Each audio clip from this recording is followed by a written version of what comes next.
1 2 3 4 5 6 7 8 1 2 3 4 5 6 7 8 hello everyone, সবাই কেমন আছেন? আশা করি সবাই ভালো আছেন। তো বরাবর মতো আমরা আবার চলে আসলাম আমাদের RX ডান্স ল্যাবের 7 নম্বর পর্বতে। তো আজকে আমরা দেখেছি আপনাদেরকে RX ডান্স ল্যাবের যে 7 নম্বর পর্বের দুইটি স্টেপ, সেটা হলো বাংলায় আমরা অনেকজন বলে এটা বুকের ঢেউ, আর এটাকে বলা হয় পপ ডান্স, যেটা শরীরে প্রত্যেকটি অঙ্গে অঙ্গে ব্যালেন্স রাখতে হয়। তো আজকে আমরা আমাদের এই দুটি বডি পপ স্টেপ সেই দুটো আমরা শিখব। তো যারা চ্যানেলে নতুন আছেন অবশ্যই চ্যানেলটিকে সাবস্ক্রাইব করে রাখবেন এবং পাশে থাকা বেল আইকনটি বাজিয়ে দিবেন, যেন নতুন কোনো ভিডিও আসার সাথে সাথে আপনি নোটিফিকেশনটি পেয়ে যান। আর হ্যাঁ, যারা আমাদের 6 নম্বর পর্বটি মিস্টেক করেছেন, দেখেননি বা শিখেননি, আমাদের এই 7 নম্বর পর্বের ডিসক্রিপশন বক্সে সেটি লিঙ্ক দেওয়া হবে। অবশ্যই আপনারা সেখান থেকে আপনারা 6 নম্বর পর্বটি শিখে আসবেন, যেন কোনো এপিসোড আপনাদের মিস না হয়। তো চলুন কথা না বাড়িয়ে আমরা চলে যাই আজকে আমাদের RX ডান্স ল্যাবের 7 নম্বর পর্বের এই দুটি স্টেপে। তো চলুন আমরা শিখে আসি আমাদের আজকের দুটি এই স্টেপ।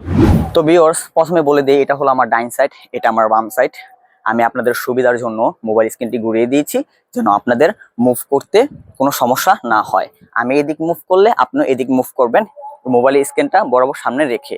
তো আজকে আমরা যে দুটি মুদ্রা আপনাদেরকে শিখাবো, অবশ্যই মনোযোগ সহকারে আপনারা এই মুদ্রাগুলো শিখবেন।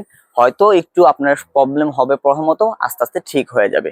তো ফার্স্টে এইটা প্রত্যেকটা আমার বডিতে যে পপ ঢেউটা আপনাদেরকে আমি শিখাবো, প্রত্যেকটা বডি এখান থেকে ব্যালেন্স থাকতে হবে, এবং কি প্রত্যেকটা এটা মাসালের মতো, মানে এই মুদ্রাটা এটা এটা মানে অনেক কাজের ক্ষেত্রে আপনার আসবে। তো চলুন আমি আপনাদেরকে পুরো পাই টু পাই পুরো ব্যালেন্স সহ এই মুদ্রাটি আপনাদেরকে আমি শেখাচ্ছি। তো ফার্স্টে তো আমি আপনাদেরকে এভাবে হাতটা রাখতে বলবো না, এটা কেন রেখেছি পরে আপনারা বুঝতে পারবেন। প্রথমত আমি এদিক হয়ে দেখাচ্ছি মুদ্রাটি কিভাবে আপনি করবেন। প্রথমত আমরা এই নিচের মুদ্রাটি শিখবো, নিচে যে ঢেউটা আছে, যে পপটা, এইটা শিখবো। কেমন? তো এটা শেখার জন্য আমি প্রথমত আপনাকে বলি, এই যে আমাদের যে এখানে যে এই গাড় থেকে মাথা পুরো যে এতটুক যে অংশ আছে, এই অংশের ভিতরে প্রথমত আপনি এতটুক জায়গা এইভাবে ব্যালেন্স করুন, এইভাবে নাড়ান। 1 2 1 2 1 2 1 2। তো দর্শক, আপনারা দেখতে পাচ্ছেন আমার প্রথমত আমি এই স্টেপটা আপনাদেরকে দেখেছি যে এখান থেকে মাথার অংশটা সামনের দিকে, আর এবং কি যেখানে আছিল সেখানেই পূর্বে স্টপ রাখবেন। ঠিক আছে? যেমন আমারটা এইভাবে নিউট্রাল আছে, এখান থেকে আমি সামনের দিকে এটাকে হালকা একটু মুভ করব। 1, আবার জায়গায় নিয়ে যাব। 2 1 2 1 2। তো ফার্স্টেতে আপনারা প্রথমে এই অংশটা প্র্যাকটিস করুন।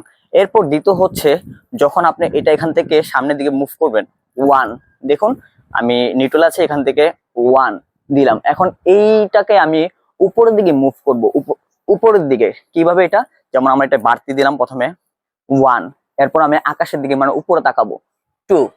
দেখুন সিম্পলি আমি এইভাবে তাকিয়েছি আমার এই গাছটার দিকে। তো এখান থেকে আমি আমার এই ঘাটটা সামনের দিকে নিলাম 1, এখন আমি আকাশের উপরের দিকে তাকাবো 2। ওকে? তো আপনারা কখনো এরকম করবেন না, প্রথমত এই ঘাড়টাকে সামনের দিকে মুভ করবেন 1, এরপর উপরের দিকে তাকাবেন 2।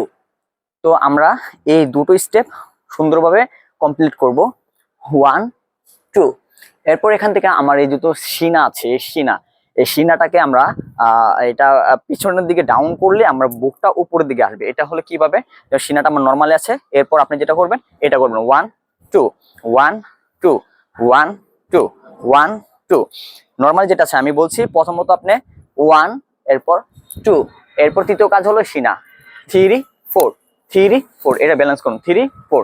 যখন এটা আপনার পুরোপুরি এইভাবে দেখছেন আপনার পুরো ব্যালেন্সে এসে গেছে, তখন এই তিনটা একসাথে করুন 1 2 3, আবার 1 2 3। ওকে? তো আবার আমি করছি, দেখুন রেডি 1 2 3 4, গার সামনে 1, উপর দিকে তাকাবো 2, এরপর সিনা এই দুটো পিছনের দিকে নেব 3। এগুলো পিছনের দিকে নিলে আপনার বুকটা অটোমেটিক এটা সামনের দিকে এসে পড়বে। কেমন? তো আবার করে রেডি 1 2 3 1 2 3। ঠিক আছে? এরপর দেখুন আমার এই অংশটা ফোলা রয়েছে, ঠিক আছে, কারণ আমি পিছনের দিকে নিয়েছি। এরপর এখান থেকে আপনি এই আমার যে এই যে অ্যাঙ্গেলটা আছে এটাকে আমি এতটুকু নামাবো, মানে এইখান থেকে দেখুন 1 2 এই 3 দেওয়ার পর আমি এটাকে পিছনের দিকে হালকা একটু নামাবো নিচের দিকে বডিটাকে। এই 4 4 দেখছেন আমি কিরকম অ্যাঙ্গেল হয়ে গেছি, সবাই দেখতে পাচ্ছেন আমার অ্যাঙ্গেলের যে মুখটা দেখতে পাচ্ছেন সবাই এটা। তো আবার আমি দেখাচ্ছি এখান থেকে 1 2 3 এই হালকা ডাউন হলাম 4, ঠিক আছে। এরপর বসে পড়বেন 4 5, দেখেছেন আমি পুরো ডিপ বসে গেছি। তো আবার আপনাদেরকে আমি দেখাই 1 2 3 4 5। আপনি যখন এই তিনটা কাজ ব্যালেন্সে আনবেন আপনার অটোমেটিক এটা হয়ে যাবে। যে তিনটা হলো 1, এরপর আসমানের দিকে তাকাবো উপরে, 2, এরপর সিনাটা আমি ভিতরে পিছনের দিকে এইভাবে টান করব, 3, এরপর আমি হালকা এইভাবে ডাউন হবো, 4, এখন আমি এইভাবে বসে পড়বো, 5 হয়ে গেল। দেখুন তাহলে 1 2 3 4 5, 1 2 3 4 5, তাহলে 1 2 3 1 2 3 1 2 3 1 2 3। তো দর্শক প্রথমত আপনার এটা আস্তে আস্তে ট্রাই করা লাগবে। যখন আপনার পুরো এটা ম্যাচিং হয়ে যাবে আপনি তখনই ফিল করতে পারবেন, আপনি বুঝতে পারবেন যে হ্যাঁ এখন এটা আমার হচ্ছে। এটা একটু দেরি দেরি হবে আপনার শিখতে, কারণ পপিংটা শরীরের সাথে ম্যাচ করতে অনেক জনের প্রবলেম হয়। এটা আস্তে আস্তে ঠিক হয়ে যাবে, ঠিক আছে। তো আমরা কি করলাম, ফার্স্টে তো প্রথমে এইভাবে দাঁড়ালাম, এরপর আমার গাঁটটা সামনের দিকে নিলাম 1, এরপর উপর দিকে তাকালাম 2, এরপর সিনাটা পিছিয়ে নিবো 3, এরপর পিছনের দিকে হালকা ডাউন হবো 4, এরপর আমি বসে পড়বো 5। আপনি যেভাবে শিখবেন 1 2 3 4 5। তো দর্শক আশা করি সবাই বুঝতে পেরেছেন আমাদের এই যে পপের যে প্রথম যে নিচ ডাউন যে ডেউটা আছে সেটা বুঝতে পেরেছেন। তো আমি যদি আপনাদের জন্য একটু সুবিধাজনক দিই, তাহলে আপনি যে কোনো একটি দেওয়ালের মধ্যে এটা করতে পারবেন। সেটার জন্য আমি ভিডিওর লাস্টে আপনাদেরকে দেখিয়ে দেব কিভাবে করবেন, এবং কি সেটা আপনাদের জন্য যারা একদম বুঝেন না তাদের জন্য সুন্দর হবে। তো এখন আমি আমার যে পরের স্টেপটা আছে এই ডেউ থেকে উঠাটা সেটা আমি শিখিয়ে দিচ্ছি, কেমন। এরপর আমি দেওয়াল ধরে আপনাদেরকে সুন্দর করে বুঝিয়ে দেব। তো এখন আমরা প্রথমে তো করলাম 1 2 3 4 5, তাহলে কি হলো 1 2 3 1 2 3 1 2 3। এখন এই যে আমি সামনে থেকে দেখাই 1 2 3 1 2 3। এখন আমরা এখান থেকে উঠবো 1 2 3 1 2 3। এটা কিভাবে, আমি যখন ডেউটা এভাবে 1 2 3 4 5 এ বসেছি, বসার থেকে আমি এটাকে এইভাবে আপ করব, যেমন হাঁটু দুটো আমি এইভাবে উঠবো। দেখুন যেভাবে পাট টু পাট আমরা বসেছি সেইভাবে পাট টু পাট আমরা এটা উঠাবো। কিভাবে, এখান থেকে আমি এই দেখুন অ্যাঙ্গেল কিন্তু ছিলাম, বসেছিলাম এখান থেকে যে আগের মুভ অ্যাঙ্গেল হলাম, ঠিক আছে। এরপর আমি বুকটাকে উঁচা করব, এই দেখুন।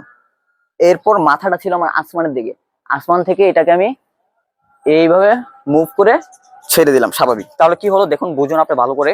আমি যে প্রথম স্টেপটা করেছিলাম 1 2 3 4 5, যেইভাবে আমরা ভেঙে ভেঙে নেমেছি সেভাবে আবার ওইটাকে যেভাবে শুরু থেকে শেষ করেছি শেষটা থেকে আবার শুরু করব। সেটা হলো আমি বসা থেকে উঠলাম, এই যে আমার এই বসার আগে ডিপিংটা ছিল এখানে এটা এসে পড়েছে, ঠিক আছে, যে অ্যাঙ্গেলটা ছিলাম আমি, ঠিক আছে। এই যে 1 দিলাম, এরপর এখান থেকে দেখুন এই যে 2, দেখেছেন সিনাটা ভিতরে, এই যে এরপর আসমান থেকে এই যে এখান থেকে তাকাবো 3 4, এই 3 4। এটা আপনি যখন এইভাবে গাঁটটা নাড়াবেন তখনই কিন্তু আপনার এটা এইভাবে ব্যালেন্সে এসে পড়বে, ব্যালেন্সে। কারণ নেওয়ার সময় আমরা এটাকে বাড়িয়ে দিয়েছিলাম, আর যখন এটা আমরা আপ করব, যখন এটা আমরা শেষ করব তখন কিন্তু এটা এখান থেকে অটোমেটিকই আসছে এইভাবে রাউন্ড হয়ে, অটোমেটিক এভাবে আসছে। তো কিভাবে এটা 1, দেখেছেন এই যে 1 আমি বসা থেকে উঠেছি 1, আমার এটা কিন্তু ওই যে দেখিয়েছিলাম 1 2 এই যে আপ দেখেছেন, তারপর বসে পড়লাম। এখন বসা থেকে উঠলে এই যে আমার এটা ব্যালেন্সে এসে পড়ছে। এখন এখান থেকে যদি আমি যদি 1 এর পর 2 এ দিই তাহলে দেখুন 2, এই যে সিনাটা নিচে, সিনাটা আমার ভিতরে, ঠিক আছে।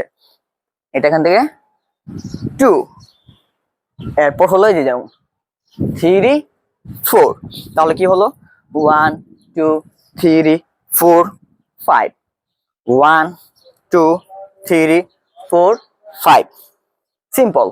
আবার আমরা ট্রাই করি 1 2 3 4 5, 1 2 3 4 5। এক কথা হলো, ধরুন এই যে সাগরের ঢেউটা এইভাবে আসছে, আবার সেম ভাবে কিন্তু সাগরের ঢেউটা এইভাবে চলে যায়। যেমন আমার সাগরের ঢেউ আসছে, যে সাগরের ঢেউটা এই যে ঢেউটা আসলো, ঢেউটা আসে যে মাথা নামলো, যে এই যে এখান থেকে শুরু হয়ে যে শেষ হয়েছে, শেষ থেকে আবার শুরু 1 2 3 4, শুরু থেকে শেষ, আবার শেষ থেকে শুরু, সেম কাজটা এরকমই আপনার শুরু থেকে শেষ 1 2, এই সিনা পিছনে 3 4 5, আবার এই শেষ, শেষ থেকে শুরু করব 1 2 3 4 5। ওকে, বেসিক্যালি আপনার অতি ফার্স্টে আপনার এই মাথার কাজটা আপনি শিখবেন 1 2 3, এইটা একটু প্রবলেম, এটা শিখতে শিখতে হয়ে যাবে। তো এখন হচ্ছে আমরা এটা আপনাদেরকে একটি দেওয়ালের সাথে কিভাবে করবেন, ঘরে যদি দেওয়াল থাকে সেটা আপনাদের সুবিধার জন্য আমরা শিখাচ্ছি। তো দর্শক, এই যে দেখছেন আমাদের এখানে একটা দেওয়াল আছে, ঠিক আছে। তো আপনাদের ঘরে এরকম অনেক দেওয়াল অনেক কিছু আছে, তো সেখানে আপনি সুন্দর করে শিখতে পারবেন। সেটা কিভাবে, আমরা সাধারণত বুক ডাউন করি এভাবে হাতটা রেখে 1 2 1 2, তো এইভাবে কাজটা আপনি করতে পারেন। আপনি এতটুকু ব্যালেন্স রাখবেন, বেশি উপরে নেবেন না, এই যে হাতটা যতটুকু ব্যালেন্স সুন্দর করে যতটুকু সোজা আছে ততটুকু রাখবেন। রাখার পর আপনি বেশি পিছনে যাবেন না, আপনি এটা জাস্ট যেভাবে দাঁড়ান, মানে একটা কথা, হাতটা দিলে বডিটা যতটুকু ব্যালেন্সে থাকে, ঠিক আছে। ইচ্ছাকৃতভাবে বেশি পিছনে যাবেন না, বেশি সামনে আসবেন না, জাস্ট হাতটা যতটুকুর ভিতরে বডিটা নিয়ন্ত্রণ করে। তো এখান থেকে দেখুন, প্রথমত আমি এইখানে আমার মাথাটা দিব, মাথায় যে 1 দেখছেন মাথাটা দিচ্ছি, এরপর আমি এখান থেকে ফেসটা এখান থেকে উপরের দিকে উঠাবো 2, এরপর দেখুন এই যে বুকটা দেওয়ালের সামনে নিব 3 এই 4, দেখেছেন। তাহলে কি করবেন, আপনার সাধারণত বুক ডাউন দেন 1 2 1 2, তো এখান থেকে আবার 3 4 3 4, আবার 1 2 3 4। আপনি একটি একটি করে পার্ট টু পার্ট, মানে ধরুন এখানে একটি দাগ দিবেন, আপনি এই দাগের মাঝখানে আপনার সব জিনিসগুলো ম্যাগনেটের মতন টান দিবেন, মানে মনে করবেন এটা আপনার ম্যাগনেটের মতো টানছে আপনার ফেস টু ফেস, যেরকম আপনার ফেস টু ম্যাগনেট, যেমন কি এই ফেসটা প্রথম টান দিল 1, এরপর আমার এখান থেকে বডিটা টান দিবে 2, এরপর এখান থেকে সিনাটা টান দিবে 3, এরপর হলো আমার এই বুকের নিচে 4, এরপর বসে পড়বো 5, আবার এখান থেকে উঠবো আমি 1 2 3 4, আবার 1 2 3 4 1 2 3 4। তো দর্শক, এটা আপনার প্রথম হতাশ হওয়ার কোনো কারণ নেই, এটা অবশ্যই আপনার হবে। আমরা যেভাবে ঠিক সেইভাবে আপনার দেখছি, আমি পেরেছি আপনি কেন পারবেন না, অনেক মানুষ এটা পারছে, আপনি অবশ্যই পারবেন। তো দর্শক, দেওয়ালে যেভাবে আপনাদেরকে দেখালাম অবশ্যই সেভাবে প্র্যাকটিস করতে পারেন, আপনার আস্তে আস্তে এটা নিয়ন্ত্রণে এসে পড়বে। এটা খুব একটু কঠিন হবে শিখতে, আপনার মনে হবে না, আপনি বিরক্ত হয়ে যাবেন যে আমার হচ্ছে না, কিন্তু অবশ্যই পরবর্তীতে আপনার রেজাল্ট খুব ভালো পাবেন। তো আজকে আমরা যেটা শিখিয়েছি, চলুন সেটা সবাই একসাথে একটু করি। আবার রেডি, 1 2 3 4, 1 2 3 4 5 6 7 8, 1 2 3 4 5 6 7 8, 1 2 3 4 5 6 7 8, 1 2 3 4 5 6 7 8। তো প্রথমত আপনি এইভাবে কাট টু কাট, মানে স্টেপ বাই স্টেপ, মানে স্টপ স্টপ স্টপ স্টপ, মানে ব্রেকের মতো 1 2 3 4, এরপর পপ, স্মুথ স্মুথ, মানে একসাথে সুন্দর করে স্মুথ, যেমন একটা হলো ঠেকে ঠেকে যায় 1 2 3 4, এটা হলো শেখার জন্য। যখন আমার হয়ে যাবে আমি করবো স্মুথ 1 2 3 4, তো শেখার জন্য 1 2 3 4 5, 1 2 3 4 5, এখন স্মুথ 1 2 3 4 5 6 7 8। তো দর্শক, আজকে আমাদের RX ডান্স ল্যাবের 7 নম্বর পর্বের যে দুটো মুদ্রা আপনারা অবশ্যই বুঝেছেন। যদি কারো কোনো প্রবলেম হয় অবশ্যই কমেন্ট বক্সে জানাবেন, আর অবশ্যই আপনার বন্ধু বান্ধব যারা আছে সবাইকে চ্যানেলটিকে শেয়ার করে দিবেন, যাতে তারাও শিখতে পারে। তো এক কথা বলছি, আপনারা কেউ হতাশ হবেন না, কারণ আমি যেভাবে শিখে এসেছি সেইভাবেই আপনাদেরকে শিখাচ্ছি। এবং কি নিজের থেকে একটু সহজ করে দেওয়ার মতো ট্রাই করছি। এখন বাদ বাকি আপনার পরিশ্রম করতে হবে, সময় দেওয়া লাগবে, অবশ্যই আপনি এটা পারবেন। তো আমি আবার বলছি, যারা আমার ডান্স দেখতে চান, ইউটিউবে আমার ডান্স নেই, যারা আমার ডান্স দেখতে চান, আমার টিকটক এবং কি আমার ফেসবুক আইডি আর আমি ইনস্টাগ্রামও খুলেছি, তিনোটার লিঙ্ক এটা ডিসক্রিপশন বক্সে দেওয়া হলো, ওইখান থেকে আমার ডান্স দেখে আসতে পারেন। তো এই যে আপনাদেরকে শেখাচ্ছি, এই জন্য অবশ্যই একটি লাইক করবেন এবং কি কমেন্ট অবশ্যই করবেন। তো বেশি কথা বাড়াবো না, আজকে আমাদের RX ডান্স লেভেল এখানে সমাপ্ত করছি, 7 নম্বর পর্ব। নেক্সটের পর্বে আবার দেখা হবে। সেই মুহূর্তে সবাই ভালো থাকবেন, সুস্থ থাকবেন, সবার জন্য দোয়া কামনা রইলো, আমার জন্য সবাই দোয়া করবেন। সবাইকে বিদায় জানাচ্ছি, আল্লাহ হাফেজ, আসসালামু আলাইকুম।